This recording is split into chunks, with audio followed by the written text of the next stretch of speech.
पर्छ। समतामूलक समाजको निर्माण गरी विकासको मूलधारमा अपाङ्गता भएकालाई ल्याउनु पर्छ। आयो अपाङ्गता आवाज। आदरणीय दर्शकवृन्द नमस्कार। कार्यक्रम अपाङ्गता आवाजमा यहाँहरूलाई हार्दिक स्वागत गर्न चाहन्छु। म भूमिकला पौडेल। यो कार्यक्रम सञ्चार तथा सूचना प्रविधि मन्त्रालय र सिबिएमको सहयोगमा नेपाल अपाङ्ग मानवाधिकार केन्द्रले तयार पारेको हो। अपाङ्गताको सवाल तथा अपाङ्गता भएका व्यक्तिहरूको समग्र विकासमा सबै पक्षको ध्यानाकर्षण गराउनका लागि नेपाल टेलिभिजनको पर्दामा प्रत्येक बिहिबार साँझ 6 बजे कार्यक्रम अपाङ्गता आवाज प्रसारण भइरहेको छ। आजको कार्यक्रममा हामीले एउटा विशेष रिपोर्ट र अन्तर्वार्तात्मक सामग्री हाम्रो 5 प्रश्न लिएर उपस्थित भएका छौँ। शारीरिक अपाङ्गता भएका व्यक्तिहरूका लागि शारीरिक पुनर्स्थापना सेवा पहिलो तथा अनिवार्य आवश्यकता हो। शारीरिक पुनर्स्थापना सेवाभित्र अपाङ्गताको असहजतालाई न्यूनीकरण गर्नका लागि गरिने शल्यक्रिया, फिजियोथेरापी सेवा, सहायक सामग्रीहरू लगायतका सेवाहरू पर्दछन्। त्यसैले कार्यक्रमको पहिलो चरणमा हामी सिबिएम इन्टरनेसनलले स्थानीय स्तरका साझेदारहरूसँग मिलेर सञ्चालन गरिरहेको समुदायमा आधारित शारीरिक पुनर्स्थापना सेवाबारे एक विशेष रिपोर्ट प्रस्तुत गर्दैछौँ। सिबिएम इन्टरनेसनल अपाङ्गताको क्षेत्रमा काम गर्ने एक गैर-सरकारी संस्था हो, जसले विगत 38 वर्षदेखि नेपालमा अपाङ्गताको सवाललाई प्राथमिकतामा राखेर विभिन्न कार्यक्रमहरू सञ्चालन गरिरहेको छ। ती कार्यक्रमहरूमध्ये विगत 3 वर्षदेखि सञ्चालित समुदायमा आधारित समावेशी विकास परियोजना पनि एक हो, जस अन्तर्गत सिबिएमले अपाङ्ग बाल अस्पताल तथा पुनर्स्थापना केन्द्रसँगको साझेदारीमा शारीरिक पुनर्स्थापना कार्यक्रम सञ्चालन गरिरहेको छ। यो खास फिजिकल रिहेबिलिटेसनको निडलाई ध्यानमा राखेर सिबिआइडी प्रोजेक्टसँग चाहिँ यसलाई हामीले इम्प्लिमेन्ट गरिरहेका छौँ, जसमा चाहिँ बाँके काभ्रेका सेलेक्टेड म्युनिसिपालिटिजहरूमा अब अपाङ्गता भएका बालबालिकाहरू स्क्रिनिङ क्याम्पबाट आइडेन्टिफाई हुन्छ र त्यसपछि भनेको परियोजनाले उहाँहरूलाई निःशुल्क फिजिकल रिहेबिलिटेसनको सर्जरीका कुराहरूमा चाहिँ सहयोग गर्छ।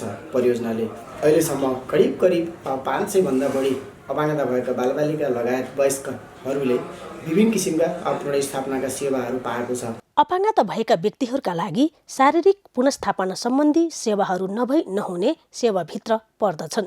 त्यसैले अपाङ्गता भएका बालबालिका तथा अन्य शारीरिक अपाङ्गता भएका व्यक्तिहरूको गमनशीलता तथा दैनिक क्रियाकलापहरूमा सहजता होस् भनेर सिबिएमले शारीरिक पुनर्स्थापना कार्यक्रममा सहयोग पुर्याएको हो।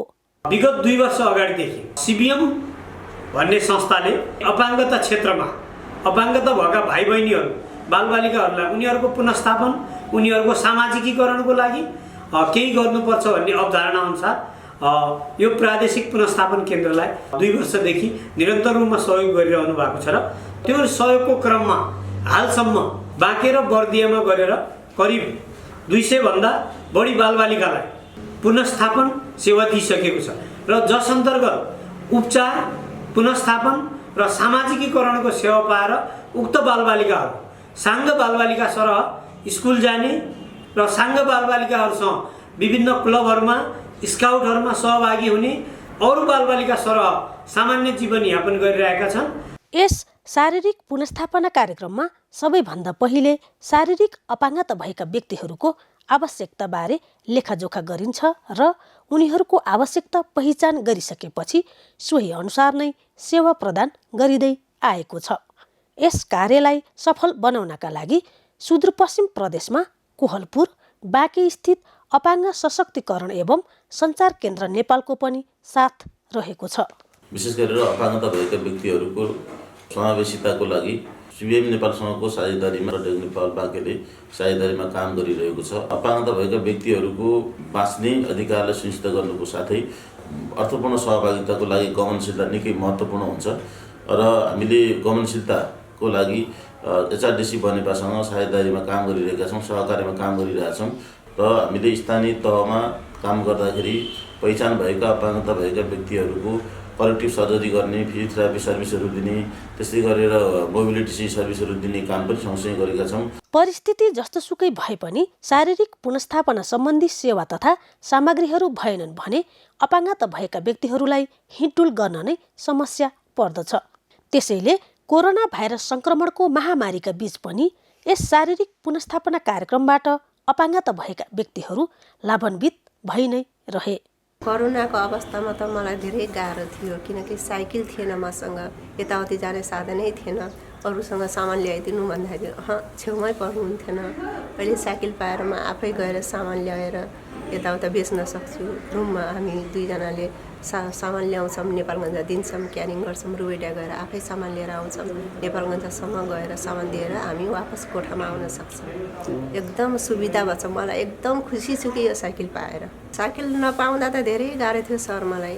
टोइलेट जानसम्म पनि गाह्रो थियो। अब यहाँदेखि टोइलेट जानु सरेर जानु पर्थ्यो, पानी ल्याउन गाह्रो हुन्थ्यो। अहिले जुन यो ट्राइङ साइकल पाइयो, पहिलेको व्हिलचेयरभन्दा धेरै आनन्द, धेरै सजिलो रहेछ। योभन्दा अगाडि यसरी हातले डुडाउनेवाला व्हिलचेयर थियो, त्यसमा चाहिँ अरू एकजनाको सपोर्ट बिना यताउता जान सकिन्थेन। अब यसमा चाहिँ आफू एक्लै पनि यताउता 1-2 किलोमिटर चाहिँ मजाले जान सकिँदो रहेछ योबाट। त्यही राम्रो लाग्यो, खुसी लागेछ। सिबिएम इन्टरनेसनलले शारीरिक पुनर्स्थापना कार्यक्रम मार्फत अपाङ्गता भएका व्यक्तिहरूको सशक्तिकरणमा जोड दिएको छ।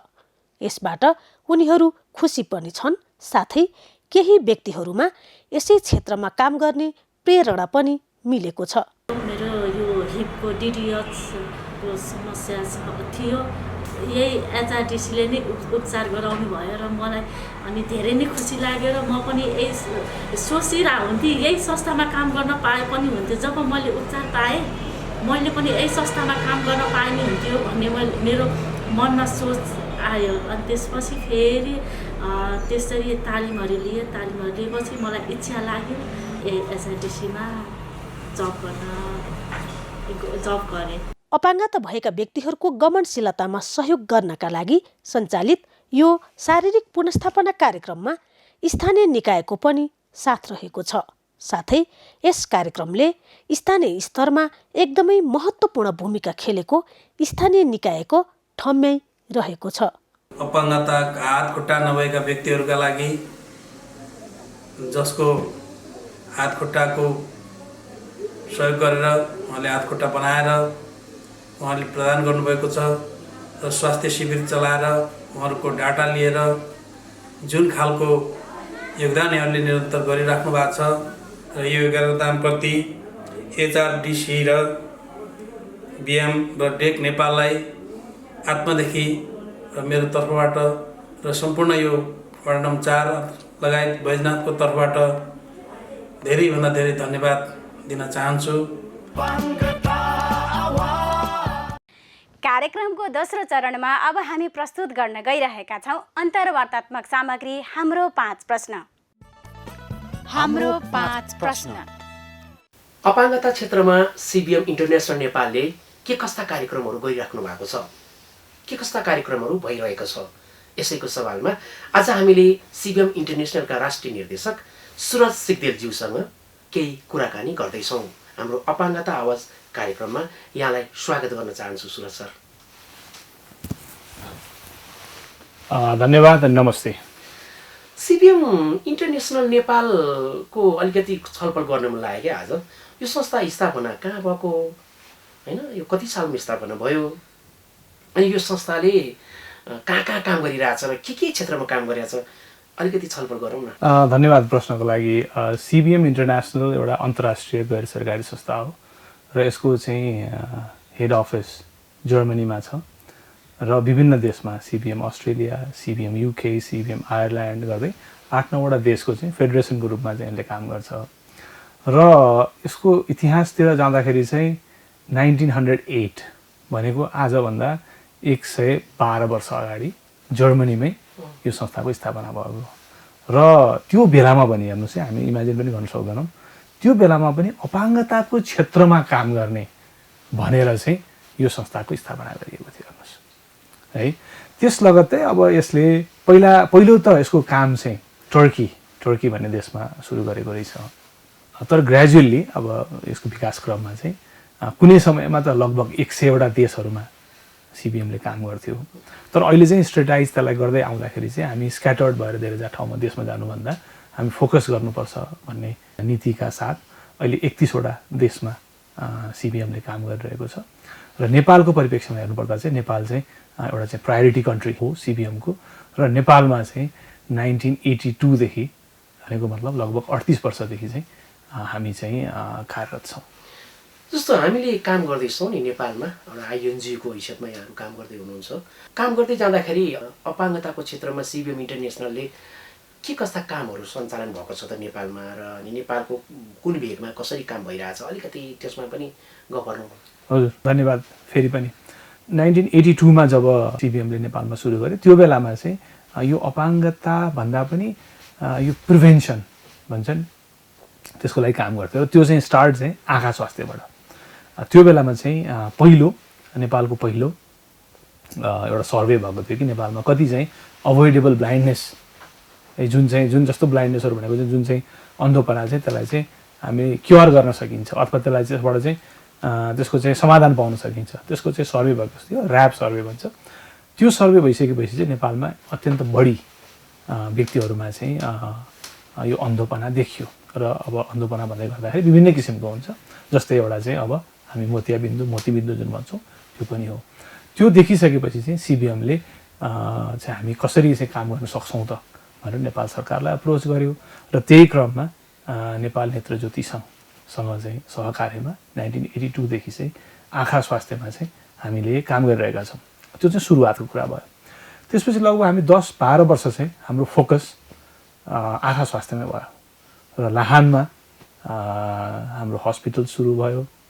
त्यसपछि गएर त्यो हस्पिटलले लगभग 100 बेड, 200 बेड, 300 बेड, अहिले त 500 बेडको हस्पिटल छ त्यहाँ। त्यहाँबाट चाहिँ हामीले आँखाको सबै प्रकारको चाहिँ सुविधाहरू दिन सुरु गऱ्यौँ। अब अहिले त कोभिड छ, कोभिड नभएको बेलामा चाहिँ दैनिक 300 देखि 400 जना व्यक्तिहरूलाई चाहिँ आँखा स्वास्थ्यको सेवा चाहिँ दिइरहेको छ। त्यो चाहिँ एउटा आँखाको कुरो भयो। त्यसपछि त्यस्तै हामीले अपाङ्गतालाई चाहिँ प्रिभेन्सन गर्ने क्रममा चाहिँ यो कानको सम्बन्धी पनि कानको त्यसपछि चाहिँ हाम्रो नेक्स्ट फेज चाहिँ हाम्रो कान स्वास्थ्यमा सुरु भयो। र त्यस कारणले हामीले इम्प्याक्ट नेपाल भन्ने संस्थासँग सहकार्यमा कान स्वास्थ्य त्यसको पनि फेरि के छ भने जो व्यक्तिलाई चाहिँ कानसँग सम्बन्धित समस्याहरू छ भने उनीहरूको चाहिँ एसेसमेन्ट गर्ने, टेस्ट गर्ने र म्याक्सिमम भनेको उनीहरूलाई चाहिँ अपरेसन गरेर पुनर्स्थापना गर्ने, पर्यो भने चाहिँ हियरिङ एडहरू पनि चाहिँ सहयोग गर्ने गरेर काम गरिरहेका छौँ। र त्यस्तै गरेर चाहिँ हाम्रो थर्ड फेजमा चाहिँ अनि हामीले सिबिआर प्रोग्राममा हामी आयौँ। सिबिआर भनेको चाहिँ कम्युनिटी बेस्ड रिहेबिलिटेसन। त्यो प्रोग्राममा आउँदाखेरि चाहिँ अब हाम्रो फोकस अपाङ्गता भएका व्यक्तिहरूको आर्थिक, त्यसपछि उहाँहरूको चाहिँ सामाजिक पुनर्स्थापनाको कुराहरू, शिक्षामा पुनर्स्थापनाको कुराहरू भयो, आवास, जस्तो मैले अपाङ्गता आवाज भन्नुभएको छ, यस्तै गरेर चाहिँ अपाङ्गता भएका व्यक्तिहरूको चाहिँ उहाँहरूको चाहिँ आवाजलाई चाहिँ अगाडि ल्याउनको लागि त्यसरी काम गरिरहेको छ। र यो गर्नको लागि हामीले विभिन्न संस्थाहरूसँग चाहिँ साझेदारी गरिरहेका छौँ। र अब अहिले चाहिँ अब नयाँ फेज चाहिँ यो 2000 पछिको फेजमा चाहिँ हामी के छ भन्दाखेरि राइट बेस्ड अप्रोच भन्छ, अधिकारमुखी अवधारणामा चाहिँ हामी काम गर्दै आइरहेका छौँ। र त्यसको चाहिँ मुख्य लक्ष्य भनेको चाहिँ के भने अपाङ्गता भएका व्यक्तिहरूको जसको चाहिँ सवाल हो उहाँहरूको नेतृत्व, उहाँहरूको आवास भन्ने हिसाबले चाहिँ हामी काम गरिरहेका छौँ। त्यसको लागि चाहिँ अब राष्ट्रिय अपाङ्ग महासङ्घ, अपाङ्गता भएका महिलाहरूको सङ्गठन, मनोसामाजिक अपाङ्गता भएका व्यक्तिहरूको सङ्गठन र विभिन्न चाहिँ अपाङ्गता भएका व्यक्तिहरूको सङ्गठनसँग हामी मिलेर चाहिँ काम गरिरहेका छौँ।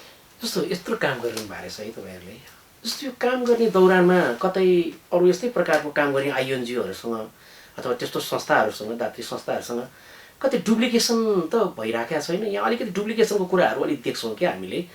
एउटा संस्थाले त्यही काम गर्ने, अरू संस्थाले त्यही काम गर्ने, नयाँ ठाउँमा गएर काम गर्दै गए अझ परिणाम आउँथ्यो भन्ने कुरा छ क्या। यसमा डुप्लिकेसनमा कतिको ध्यान छ हाम्रो सिबिएम इन्टरनेसनल नेपालको? अब यस्तो हुन्छ हेर्नुहोस् जगदीशजी, वास्तवमा तपाईँले भनेको कुरालाई हामीले यो डुप्लिकेसन नहोस् भन्नको लागि चाहिँ हाम्रो जुन प्लानिङदेखि नै, हाम्रो प्लानिङ फेजदेखि नै चाहिँ हामी लागेका हुन्छौँ। जब हाम्रो साझेदार संस्थाहरूसँग हामी काम गर्न सुरु गर्छौँ त्यसपछि हामीले चाहिँ त्यसको चाहिँ सिचुएसन एनालाइसिस गर्नुपर्ने हुन्छ, निड एनालाइसिस गर्नुपर्ने हुन्छ। त्यो बेलामा हाम्रो एउटा चाहिँ बाई डिफल्ट भन्छौँ हामी, त्यो हेर्नै पर्ने हुन्छ कि हामीले काम गर्न लागेको ठाउँमा चाहिँ अरू कसैले काम गरिसकेको छ कि छैन अथवा गरिरहेको छ कि छैन, र हामी त्यहाँ तपाईँले भने जस्तो डुप्लिकेट गर्न जाँदैछौँ कि खाली भएको ठाउँमा अथवा ग्याप भएको ठाउँमा जाँदैछौँ भनेर चाहिँ हामीले हेर्नुपर्ने हुन्छ।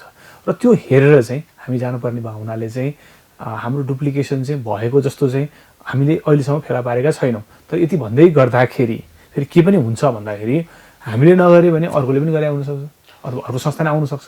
त्यसमा चाहिँ हामी एकदम विचार पुर्याउनु पर्ने चाहिँ अवस्था चाहिँ छ है। अब एउटा इक्जाम्पल म तपाईँलाई दिन्छु। अब हामी अर्को सालदेखि चाहिँ हामीले एउटा चाहिँ बालबालिकाहरूको यो मनोसामाजिक स्वास्थ्यमा काम गर्न हामी गइरहेका छौँ र हामीले अहिलेको 2 नम्बर प्रदेशको केही जिल्लाहरूमा हामी यो काम गर्दैछौँ।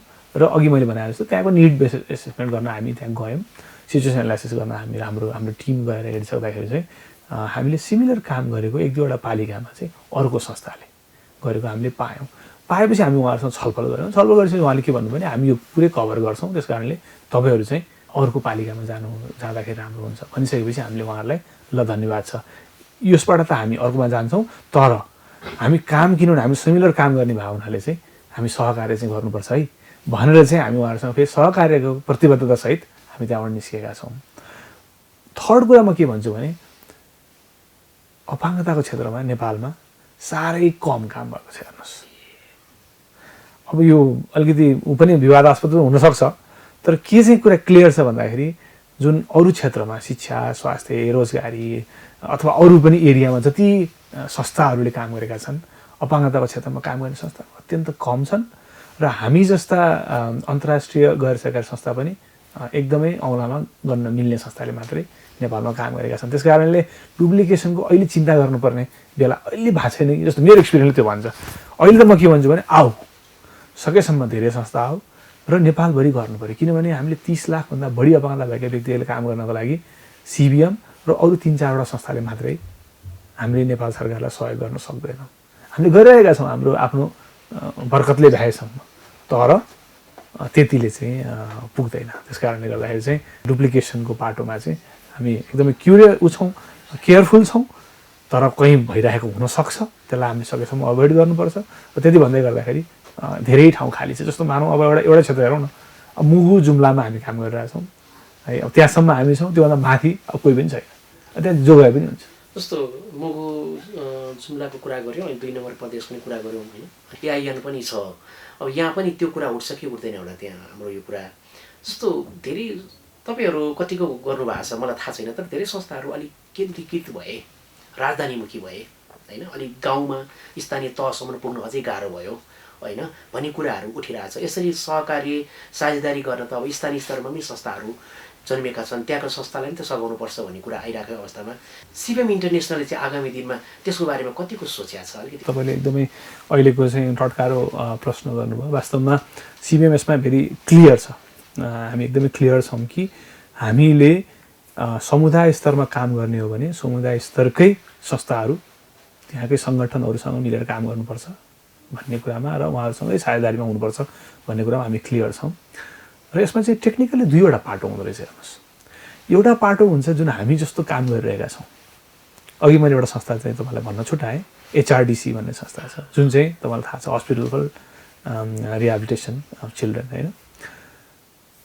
अब त्यो सर्भिस दिने भनेको चाहिँ त्यस्तो खालको चाहिँ उनीहरूले चाहिँ उहाँहरूले चाहिँ के गर्नुहुन्छ भन्दाखेरि चाहिँ एकदम कम्प्लेक्सभन्दा कम्प्लेक्स चाहिँ सर्जरीहरू उहाँहरूले गर्नुहुन्छ र त्यसको लागि जुन इक्विपमेन्ट, जुन ह्युमन रिसोर्स, जुन सेटअप चाहिन्छ त्यो चाहिँ हामीले एउटा गाउँमा अथवा एउटा कुनै पालिकामा चाहिँ एउटा संस्थाले त्यो गर्ने भन्ने चाहिँ सम्भावना अहिलेको लागि चाहिँ छैन। ग्रेजुअली त्यो विकास हुँदै जाला। त्यस कारणले हामीले जस्तै आँखाको कुरा गरेँ मैले, आँखाको हामी चाहिँ क्याट्राक्ट सर्जरीको कुरा गर्छौँ, त्योभन्दा बाहेक पनि विभिन्न किसिमका चाहिँ कम्प्लिकेटेड सर्जरीहरू हुन्छन्, ट्रिटमेन्टहरू हुन्छन्। त्यो चाहिँ हामीले एउटा हेल्थ प्यारामिटर पुगेको ठाउँबाट मात्रै दिन सक्छौँ। एनजिओलाई दिने अथवा हाम्रो अर्को पार्टनर बनाउने भनेर जान सक्ने सम्भावना कम हुन्छ। त्यस्तै गरेर कानको छ हामीसँग, त्यस्तै गरेर मानसिक स्वास्थ्यको छ, त्यहाँ चाहिँ मोर प्रिभेन्टिभ कामहरू हुन्छन्। यो काम गर्नको लागि चाहिँ हामीले एक्सपिरियन्स र सँगसँगै चाहिँ त्यो सबै दक्षता पुग्ने संस्थाहरूसँग काम गर्नुपर्छ र त्यो नै हाम्रो चाहिँ स्ट्राटेजी रहेको हुन्छ। अब अर्को पाटो छ फेरि, त्यो चाहिँ समुदाय स्तरमा काम गर्ने भनेको घर घरमा गएर काम गर्ने, अपाङ्गता भएका बालबालिकासँग काम गर्ने, वृद्धसँग काम गर्ने, युवाहरूसँग काम गर्ने। त्यो कामको लागि चाहिँ हामीले फेरि के गरेका छौँ भन्दाखेरि हाम्रो साझेदार संस्थाहरू चाहिँ एकदम लोकल र जो चाहिँ जस्तो हाम्रो अब मुगुकै अपाङ्गता भएका व्यक्तिहरूको संस्थाहरूसँग हामी मिलेर त्यहाँ काम गर्छौँ। जुम्लाका अपाङ्गता भएका व्यक्तिहरूको संस्थाहरू र त्यस्तै गरेर सुर्खेतमा त्यहीँको अपाङ्गता भएका व्यक्तिहरू छ। त्यसरी चाहिँ हाम्रो जाने मेकानिजम छ। त्यस कारणले गर्दाखेरि यो ब्यालेन्स वेमा चाहिँ हामी गइरहेका छौँ। जस्तो एउटा प्रश्न मैले मेरो आज साथीहरूले सोध्नु भएको थियो कि आज सुरज सर आउने हुनुहुन्छ एकचोटि मेरो कुरा राखिदिनुहोस् है भन्नुभएको थियो। सिबिएम इन्टरनेसनलसँग हामी अपाङ्गता भएको सङ्घ संस्थाले पनि काम गर्न सहकार्य गर्न पाउँदैनौँ। के गर्यो भने हामी कसरी चाहिँ के गर्न सक्यौँ भने हामी त्यो संस्थासँग सहकार्य गर्न सक्छौँ र हामीले के पुरा गर्नु पर्यो अलिकति सोधिदिनुहोस् न हामीलाई। किन हामी 10 प्रकारको अपाङ्गताको क्षेत्रमा सिबिएमले काम गरेको छैन भनेर हामी देखिरहेछौँ। सिबिएमले अब 10 प्रकारमै काम गर्नुपर्छ भन्ने पनि हाम्रो सुझाव छ। तपाईँ एकचोटि यसो सोधिदिनुहोस् न है भन्नुभएको थियो। मैले तपाईँलाई सोधेँ, अलिकति बताइदिनुहोस् न। ठिक छ, हस्, धन्यवाद। कुरा आयो सबै प्रकारको अपाङ्गता भएको संस्थाहरूसँग काम गरिरहेको छ कि छैन अथवा गर्न सकिन्छ कि सकिन्न भन्ने खालको कुराहरूमा यसमा चाहिँ के छ भन्दाखेरि सकिन्छ र हामी गरिरहेका छौँ कि छैनौँ, हामी गरिरहेकै छौँ। अब मात्र कहाँनिर चाहिँ हामीले गर्न नसक्ने अथवा हाम्रो लिमिटेसन पनि रहन्छ भन्दाखेरि हामीले सबै प्रकारको अपाङ्गता भएका व्यक्तिहरू र सबै ठाउँमा पार्टनरसिप, जुन चाहिँ हाम्रो फाइनेन्सियल अब्लिगेसन सहितको पार्टनरसिप गर्न चाहिँ हाम्रो सानो एउटा चाहिँ संस्था हो, यसले सम्भव नहुन सक्छ। तर यति भन्दैमा चाहिँ हामीले कुन प्रकारको अपाङ्गतामा हामीले काम गरेनौँ त भनेर हामीले एनालाइसिस गर्ने हो भने हाम्रो साझेदार संस्थाहरू मार्फत जस्तो मुगुको हामी सबै पालिकामा हामी काम गर्छौँ भनेपछि त्यहाँ भएका सबै प्रकारका अपाङ्गता भएका व्यक्तिहरूको लागि र सँग हामी काम गर्छौँ भनेको मतलब डेफ ब्लाइन्ड साथीहरू पनि त्यहाँ पर्नु हुने भयो।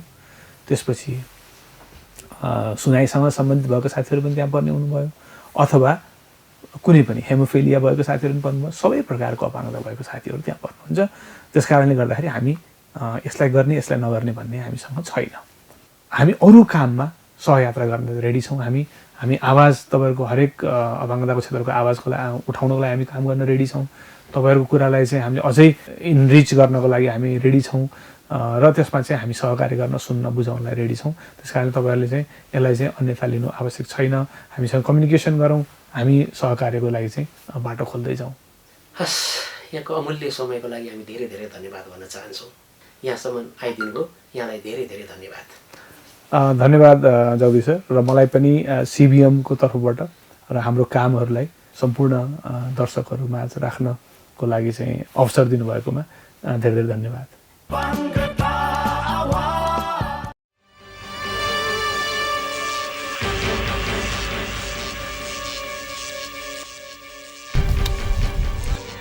होइन त्यहाँ के को खैला पहिला रहेछ? के हुनु, त्यहाँ एकजनाले अपाङ्गता परिचय पत्रको दुरुपयोग गरेको साङ्गे मान्छे भएर अपाङ्गता परिचय पत्र पो लिएछन् त। ए हो र, त्यो त गैर कानुनी कार्य हो नि। कसैले पनि अपाङ्गता परिचय पत्रको दुरुपयोग गरेमा कानुनी कारबाही हुन्छ। ए हो र? हो त, परिचय पत्रको झुटो विवरण सिफारिस गर्ने समेत पर्दछन् त्यस्तोमा त। अपाङ्गता परिचय पत्र अपाङ्गता भएका व्यक्तिहरूको पहिचान पत्र हो, यसको दुरुपयोग नगरौँ। अपाङ्गता अधिकार प्रवर्धनका लागि नेपाल अपाङ्ग मानव अधिकार केन्द्र। आदरणीय दर्शकवृन्द, यहाँहरूलाई हाम्रो कार्यक्रम कस्तो लाग्यो? कार्यक्रमबारे यहाँहरूको अमूल्य सल्लाह सुझाव तथा प्रतिक्रिया हामीलाई पठाउनुहोला। हाम्रो सम्पर्क नम्बर रहेको छ 49110992। त्यसै गरी हाम्रो इमेल ठेगाना रहेको छ dhrcnepal56@gmail.com। हवस् त, अब अर्को साता बिहिबार साँझ 6 बजे फेरि पनि उपस्थित हुने नै छौँ। त्यतिन्जेलसम्मका लागि सम्पूर्ण टिमसहित म पनि बिदा चाहन्छु। नमस्कार।